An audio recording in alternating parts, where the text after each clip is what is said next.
Hi friends, my name is Sindhil. Welcome to our channel English Pesa Asaya. இந்த கிளாஸ்ல ரொம்ப இன்ட்ரெஸ்டிங்கான ஒரு டாபிக் தான் பார்க்க போறோம். அது என்னன்னு பார்க்கிறதுக்கு முன்னாடி நம்ம சேனலை இன்னும் சப்ஸ்கிரைப் பண்ணாதவங்க சப்ஸ்கிரைப் பண்ணிக்கோங்க. பக்கத்துல இருக்க பெல் ஐகானையும் கிளிக் பண்ணி வச்சுக்கோங்க.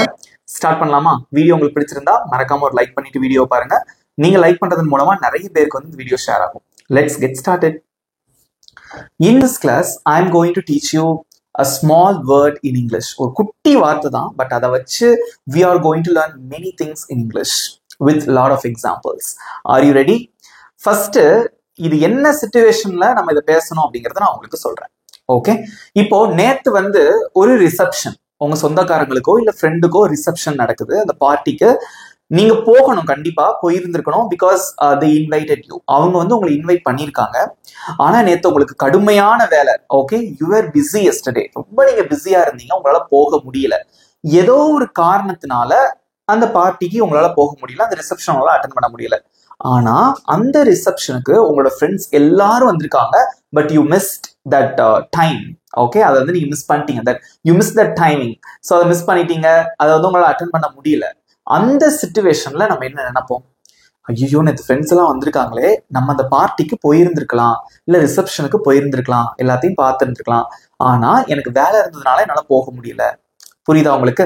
பாஸ்ட்ல ஒரு விஷயம் நடந்திருக்கும், ஏதோ ஒரு காரணத்தினால அந்த செயலை செய்ய முடியாம இருந்திருக்கும்.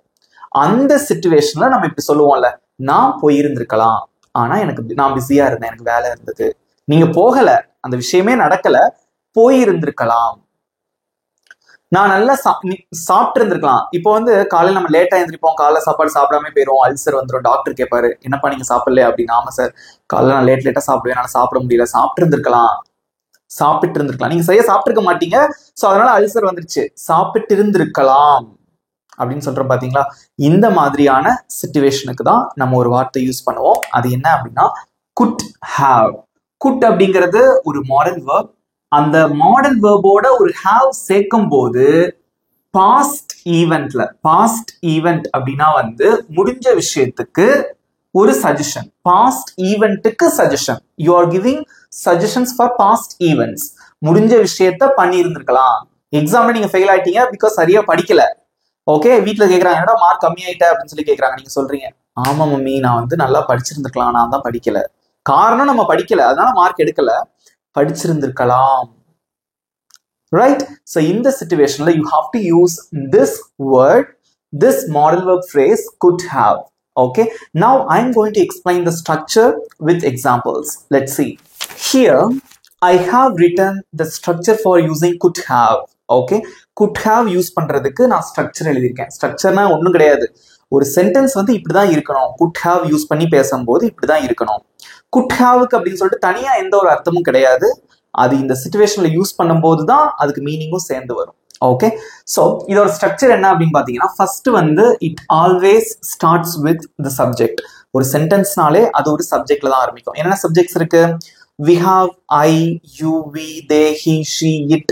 அப்புறம் இந்த மாதிரி பேர், செந்தில், சீதா, ராமு, காவ்யா, இந்த மாதிரி பேர் இருக்கு. அதே மாதிரி ப்ளூரல், என்னோட ஃப்ரெண்ட்ஸ், என்னுடைய நண்பர்கள், என்னுடைய பெற்றோர்கள், என்னுடைய சொந்தக்காரங்க, இது எல்லாமே சப்ஜெக்ட் தான். அதுக்கப்புறம் could have, எந்த சப்ஜெக்ட் வந்தாலும் could have தான் போடணும். followed by the verb. verb வரும். ஆனா நல்லா தெரிஞ்சுக்கோங்க, வெறும் could மட்டும் வந்ததுன்னா verb-ஓட present form யூஸ் பண்ணுவோம். could-க்கு அப்புறம் have வந்திருக்கு, அதனால நம்ம என்ன யூஸ் பண்றோம்? verb-ஓட third form, that is past participle. verb-ஓட third formனா என்னது? verb-க்கு பாத்தீங்கன்னா பல வடிவங்கள் இருக்கு. ஓகே, ஐ மீன் ஒரு 4-5 வடிவங்கள் இருக்கு. அதுல 3 வடிவங்கள் ரொம்ப ரொம்ப முக்கியம். அது என்ன அப்படின்னு பாத்தீங்கன்னா V1, V2 and V3. எல்லாருக்குமே தெரியும். சோ இது present. V1 அப்படின்னா present, and then V2 அப்படின்னா past, so V3 அப்படின்னா past participle. இந்த could have அப்புறமா வரக்கூடிய verb இந்த ஃபார்ம்ல தான் இருக்கணும். For an example, eat அப்படின்னா சாப்பிடுறது, அதோட past form ate, அதோட third form eaten. Okay, come அப்படிங்கிறது present form, came அப்படிங்கிறது past form. யாரும் அமைதியா இருக்காதீங்க, ஆன்சர்ஸை கமெண்ட்ல சொல்லிட்டே வாங்க. so come, came and then come. Okay, one more example. play அப்படின்னா விளையாடுறது, played, played. That's it. So eat is a present form, ate is a past form of eat, eaten is a third form of verb, eat or a third form. Here you have to use these three, third forms. இது ரெண்டும் நம்ம வந்து use பண்ண கூடாது. You should not use verb 1 and verb 2 forms. You have to use only V3 form of verb here. ஒரு example உங்களுக்கு நான் சொல்லி கொடுக்கட்டா? So eaten வச்சு நம்ம ஒரு எக்ஸாம்பிள் பார்க்கலாமா? இப்போ நீங்க சரியா சாப்பிடல, உங்களுக்கு உடம்பு சரியாம போயிடுச்சு, அல்சர் வந்துருச்சு, டாக்டர்கிட்ட போயாச்சு. டாக்டர் வந்து ஏன்பா சாப்பிடல அப்படின்னு சொல்றாரு. நீங்க சொல்றீங்க, ஆமா டாக்டர் நான் நல்லா சாப்பிட்டு இருந்திருக்கலாம், சாப்பிட்டு இருந்திருக்கலாம், சாப்பிடல சாப்பிட்டு இருந்திருக்கலாம் அப்படின்னு சொல்றீங்க. சோ நான் அப்படின்னா என்னது? சப்ஜெக்ட் ஐ, அடுத்து could have வரும், அடுத்து eaten. I could have eaten. நான் சாப்பிட்டு இருந்திருக்கலாம், நான் நல்லா சாப்பிட்டு இருந்திருக்கலாம். I could have eaten well. நீங்க நேத்து பார்ட்டி நடந்திருக்கு, நீங்க போகல, ஆமா நான் வந்திருக்கலாம். I could have come. நேத்து ஒரு கிரிக்கெட் மேட்ச், நீங்க போய் பார்ட்டிசிபேட் பண்ணல, but they won the match. உங்களோட டீம் வந்து வின் பண்ணிட்டாங்க, they won. நீங்க மிஸ் பண்றீங்க, ஐயோ நான் விளையாண்டுருக்கலாம் அப்படின்னு. I could have played. Got it? So ரொம்ப சிம்பிள் தான். ஃபர்ஸ்ட் வந்து subject followed by could have and then followed by the past participle form of verb. That is third form. இவ்வளவுதான். So இத வச்சு we are going to practice some example sentences, right? So first example, நான் போயிருக்கலாம். நான் போயிருக்கலாம். ஒரு இடத்துக்கு நீங்க போகல, நீங்க சொல்றீங்க நான் போயிருக்கலாம். Just you are giving suggestions for past events. Okay? So first one is subject I could have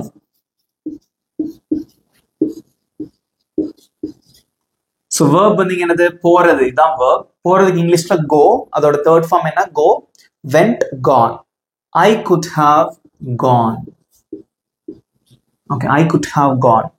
இந்த could have இதை சேர்த்து நம்ம எப்படி வாசிக்கலாம் அப்படின்னா, just you are applying contraction here. Could have, could have, could have. I could have gone. நான் சென்னைக்கு போயிருக்கலாம். I could have gone to Chennai.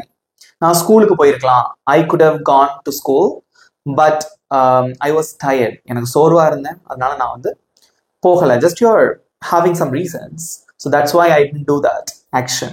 அதனால வந்து என்னால அந்த வேலையை செய்ய முடியல அப்படின்னு சொல்றீங்க பாத்தீங்களா? அந்த சிச்சுவேஷன்ல யூஸ் பண்றீங்க. நெக்ஸ்ட், நீங்கள் வந்திருக்கலாம்.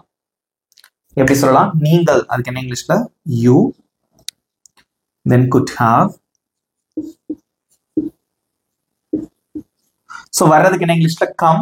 What is the third form of come? come, came, come. So you could have come. So இது வந்து ஒரு பேசிக்கான ஒரு ஸ்ட்ரக்சர். இதை வச்சு நீங்களாவே வந்து பெரிய சென்டென்ஸ் உருவாக்கிக்கணும். ஃபார் எக்ஸாம்பிள், நான் ஸ்கூலுக்கு வந்திருக்கலாம். I could have come to school. நான் வீட்டுக்கு வந்திருக்கலாம். I could have come home. நான் ஆஃபீஸ்க்கு வந்திருக்கலாம். I could have come to office. as well as you have to use contraction here. could have, you could have come, you could have come. Okay, நான் இப்போ உங்களுக்கு ஒரு கேள்வி கேட்குறேன், நீங்க ஆன்சர் பண்ணுங்க. ஸோ நான் நீங்க காலேஜுக்கு வந்திருக்கலாம். நீங்கள் காலேஜுக்கு வந்திருக்கலாம். எப்படி சொல்லுவீங்க? கமெண்ட்ல சொல்லுங்க. You could have come to college. Right? Next, அவர்கள் உதவி இருக்கலாம். ஏதோ ஒரு ஹெல்ப் தேவைப்படுது, பட் அவங்க பண்ணல, பட் நீங்க சொல்றீங்க அவங்க உதவி இருக்கலாம் அப்படின்னு சொல்றீங்க. ஓகே, அல்லது வந்து அவங்களுக்கு உண்மையிலே காசு இல்லை அவங்க கிட்ட, அதனால அவங்க ஹெல்ப் பண்ணல. அவங்க இருந்தா பண்ணிருப்பாங்க, பட் உதவி இருக்கலாம், பட் ஆனா அவங்ககிட்டே காசு இல்லை அப்படின்னு சொல்லுவாங்க. அந்த சிச்சுவேஷன். So அதை எப்படி சொல்லலாம்? அவர்கள். So they could have. உதவுறதுக்கு என்ன இங்கிலீஷ்ல? help. அதோட third form helped. That's it. They could have helped or they could have helped. அவங்க எனக்கு உதவி இருக்கலாம். They could have helped me. அவங்க உனக்கு உதவி இருக்கலாம். They could have helped you. அவங்க அவனுக்கு உதவி இருக்கலாம். They could have helped him. அவங்க செந்திலுக்கு உதவி இருக்கலாம். They could have helped Senthil. Okay, இந்த மாதிரி நீங்களா எக்ஸ்ட்ரா சில வார்த்தைகளை வந்து சேர்க்கும் போது நிறைய பெரிய பெரிய சென்டென்சஸ் கிடைக்கும். ஈஸியா இருக்கா? ஸோ இதே மாதிரி இன்னொரு சில எக்ஸாம்பிள்ஸ் பார்க்கலாம். கடைசியா உங்களுக்கு டெஸ்ட் இருக்கு, அதனால don't skip the video. You have to watch a video till the end, right? Next example, அவன் நன்றாக படித்திருந்திருக்கலாம். நல்லா படிக்கல, பட் நல்லா படிச்சிருந்திருக்கலாம். அதை எப்படி சொல்லுவீங்க? ரொம்ப சிம்பிள். ஸோ அவன் அப்படிங்கிறது இங்க சப்ஜெக்ட், ஹி. ஸோ எந்த சப்ஜெக்ட் வந்தாலும் பிரச்சனை கிடையாது. Could have, he could have. படிக்கிறதுக்கு இங்கிலீஷ்ல ஸ்டடி, அதோட third form study, studied, studied. நன்றாக அப்படின்றது வெல். ஸோ இது வந்து பேசிக்கா இருக்கிற ஒரு ஸ்ட்ரக்சர். சப்ஜெக்ட், அடுத்து குட் ஹாவ், அடுத்து வந்து வெர்ப், அதோட தேர்ட் ஃபார்ம். அதுக்கப்புறம் என்னன்னாலும் வரலாம். ஓகே, சில வார்த்தைகள்லாம் அடுத்து வரும், அதை நீங்க சேர்த்துக்கலாம். So he could have studied well, contraction use பண்ணி வாசிக்கும் போது he could have studied well, அவன் நல்லா படிச்சிருந்திருக்கலாம். நெக்ஸ்ட், அவன் புதிய போன் வாங்கியிருக்கலாம். அவன் புது போன் வாங்கியிருக்கலாம் அப்படின்னு சொல்றீங்க. வாங்கல, வாங்கியிருக்கலாம். அதை எப்படி சொல்லுவீங்க? ஸோ இங்க வந்து அவன் அப்படின்னு வந்திருக்கு. Again he could have, he could have. வாங்குறதுக்கு இங்கிலீஷ்ல பை, அதோட third form. What is the third form of buy? கமெண்ட்ல சொல்லுங்க. By, pot, pot. ஸோ இங்கிலீஷ்ல வந்து நம்ம பேசுறதுக்கு you need proper pronunciation. So சரியான உச்சரிப்பு தேவை. So for that you need more practice on that, on pronunciation part. Okay, so he could have or he could have. வாங்குறதுக்கு பை, அதோட third form part. புதிய phone, new phone. So a new phone.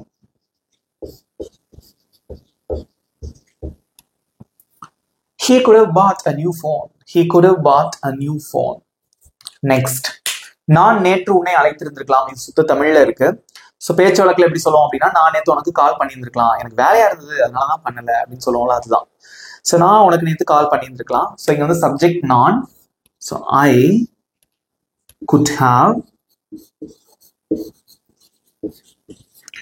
I could have. அழைக்கிறதுக்கு இங்கிலீஷ்ல call. What's the third form of call? Call, called, called. I could have called உன்னை அப்படின்றது you. நேற்று, yesterday.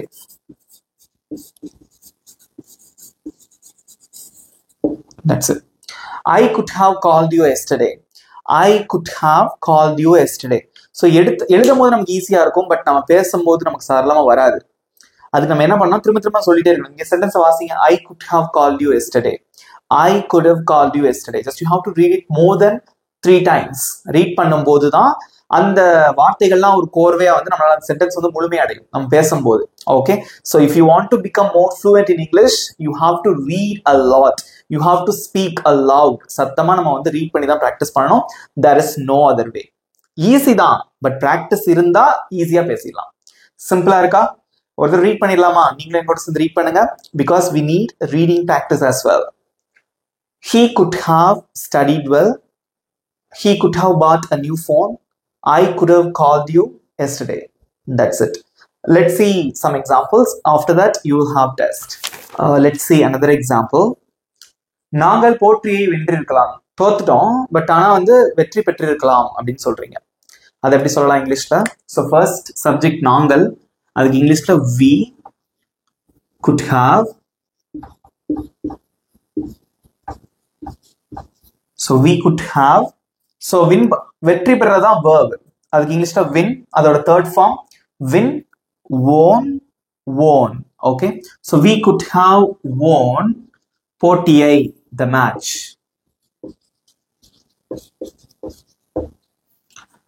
We could have won the match. The matchக்கு பதிலா நீங்க என்ன சொல்லிக்கலாம்? Cricket match அப்படின்னு போட்டுக்கலாம், hockey match, basketball match, football match, kabaddi match, what ever. Okay, so we could have won the cricket match. Cricket மேட்ச்ல நாங்க வந்து வின் பண்ணிருக்கலாம். ஓகே, அது மாதிரி எதனால நீங்க ஆட் பண்ணிக்கலாம், உங்களுக்கு தேவையானது நீங்க ஆட் பண்ணி பேசிக்கலாம். Next example. எல்லாரும் ஆன்சர் பண்ணுங்க. வீடியோ பிடிச்சிருந்தா மறக்காம லைக் பண்ணிட்டு பாருங்க. நீங்க லைக் பண்றது மூலமா நிறைய பேருக்கு இந்த வீடியோ வந்து ஷேர் ஆகும். ஓகே, நான் ஆங்கிலம் கற்றுக்கொண்டிருக்கலாம். இப்போ நம்ம ஒரு இன்டர்வியூ போறோம், அதுல வந்து நம்மளால வந்து சரியா பெர்ஃபார்ம் பண்ண முடியல. Okay, so you tend perform well in the interview. அப்போ நம்ம சொல்றோம், ஐயோ இன்னும் கொஞ்சம் நான் இங்கிலீஷ் வந்து நல்லா கத்துட்டு இருந்திருக்கலாம் அப்படின்னு சொல்லணும். அதை எப்படி சொல்லலாம்? சொல்லுங்க பார்க்கலாம், கமெண்ட்ல சொல்லுங்க. ரொம்ப சிம்பிள். ஸோ ஃபர்ஸ்ட் வந்து சப்ஜெக்ட் நான், ஐ could have. கத்துக்கிறதுக்கு இங்கிலீஷ்ல என்னது? learn. அதோட தேர்ட் ஃபார்ம் என்ன? learn, learned, learned. சோ இதுக்கு வந்து ரெண்டு தேர்ட் ஃபார்ம் இருக்கு, British English and American English. So British இங்கிலீஷ்ல எப்படி சொல்லுவாங்க? Because we follow British English.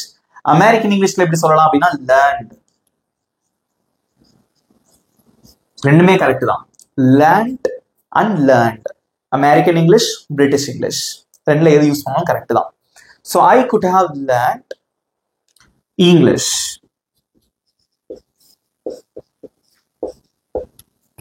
That's it. இதே நான் பிரெஞ்சு கத்துட்டு இருந்திருக்கலாம். ஒரு ஊருக்கு போறீங்க, நீங்க வந்து பிரெஞ்சு பேசுறாங்க. இப்ப நம்ம கனடா போறோம்னா அங்க வந்து இங்கிலீஷும் பேசுவாங்க, சில பேர் வந்து பிரெஞ்சும் பேசுவாங்க. அந்த டைம்ல நீங்க சொல்றீங்க நானும் பிரெஞ்சு வந்து கத்துட்டு இருந்திருக்கலாம், நமக்கு தெரியாது பட் கத்துட்டு இருந்திருக்கலாம். So I could have learned French. Got it? So Hindi நமக்கு தெரியல, ஒரு இடத்துல போனா ஹிந்தி பேசுறாங்க, ஐயோ நான் ஹிந்தி கத்துட்டு இருந்திருக்கலாம். So I could have learned Hindi. Next, அவள் இன்னும் நன்றாக ஆடி இருக்கலாம். டான்ஸ் ஆடி இருக்காங்க பட் இன்னும் நல்லா ஆடி இருக்கலாம். அது எப்படி சொல்லலாம்? So அவள், அதுக்கு இங்கிலீஷ்ல she, followed by could have. Next என்ன போடுவீங்க? ஆடுறதுக்கு இங்கிலீஷ்ல டான்ஸ், அதோட தேர்ட் ஃபார்ம் danced, danced. இன்னும் நன்றாக அப்படிங்கிறதுக்கு என்ன சொல்லணும்னா better. She could have danced better. இன்னும் நல்லா ஆடி இருக்கலாம். She could have danced better or she could have danced better. Contraction apply பண்ணி நீங்க வாசிக்கலாம். நெக்ஸ்ட், அவர்கள் ஒரு புதிய வீடை கட்டியிருக்கலாம். அவங்க ஒரு புது வீடு கட்டியிருக்கலாம். அதை எப்படி சொல்லுவீங்க? கட்டல, கட்டியிருக்கலாம். ரைட்? சோ அவர்கள் they could have. கட்டுறதுக்கு என்ன இங்கிலீஷ்ல? வீடு கட்டுறதுக்கு build. build, build. ஓகே, இது வந்து பிரசன்ட். இதோட பாஸ்ட் பார்ட்டிசிபிள் என்ன? build, built, built. இந்த டி மட்டும் மாறும், டீன் மாறிடும், அவ்வளவுதான். So they could have built ஒரு புதிய வீடு, a new house. That's it. They could have built a new house. அவங்க ஒரு புதிய வீடு கட்டியிருக்கலாம். இதை ரீட் பண்ணலாமா? இப்போ நீங்க ரீட் பண்ணும்போது just we are going to apply contraction on these sentences. இதுல நம்ம contraction அப்ளை பண்ணி வாசிக்க போறோம். So could have-க்கு பதிலா நம்ம எப்படி வாசிக்கணும்? could have, could have, could have, right? Use பண்ணி வாசிக்கலாமா? We could have won the match. I could have learnt English. She could have danced better. They could have built a new house. பேசும்போது expression ரொம்ப ரொம்ப முக்கியம், வாசிக்க கூடாது. They could have built a new house. Don't read like this. You need some expression while you are talking in English, while you are speaking English. You need expression because it is an expressive language. நம்ம பேசும்போது நம்மளோட expression is very important. Expression is nothing but ஏற்ற இறக்கத்தோட பேசணும். Sentence stress. இப்ப பாருங்க, ஐ மீன் நல்லா ஆடி இருக்கலாம், இன்னும் நல்லா அப்படிங்கிறதுக்கு வந்து இதுல கொஞ்சம் அழுத்தம் கொடுத்து பேசலாம். அப்ப எப்படி சொல்லலாம்? She could have danced better. Better அதை மட்டும் கொஞ்சம் அழுத்தி சத்தமா சொல்லலாம். So this is called as sentence stress. இது நான் வீடியோ போட்டிருக்கேன். So if you have time அதை நீங்க வந்து கண்டிப்பா பாருங்க. ஓகே, ஈஸியா இருந்ததா? இவ்வளவுதான். இந்த இடத்துல தான் நம்ம வந்து could have யூஸ் பண்றோம். இப்ப எல்லாருக்கும் தெரிஞ்சிருக்கும்னு நினைக்கிறேன். எல்லாரும் சூப்பரா ஆன்சர் பண்ணீங்க. Very good. நெக்ஸ்ட் வந்து நான் சொல்லி கொடுத்ததுல இருந்து உங்களுக்கு ஒரு சின்ன டெஸ்ட். ஸோ இது உங்களுக்கான டெஸ்ட். நீங்கள் எனக்காக காத்திருந்திருக்கலாம். அவங்க காத்திருக்கல, அவங்களுக்கு ஏதோ வேலை, கிளம்பி போயிட்டாங்க. இப்ப நீங்க சொல்றீங்க நீங்க எனக்காக வெயிட் பண்ணியிருந்திருக்கலாம் அப்படின்னு சொல்றீங்க. How will you say this sentence in English? Tell me in your comments. You'll have 20 seconds time. Your time starts now.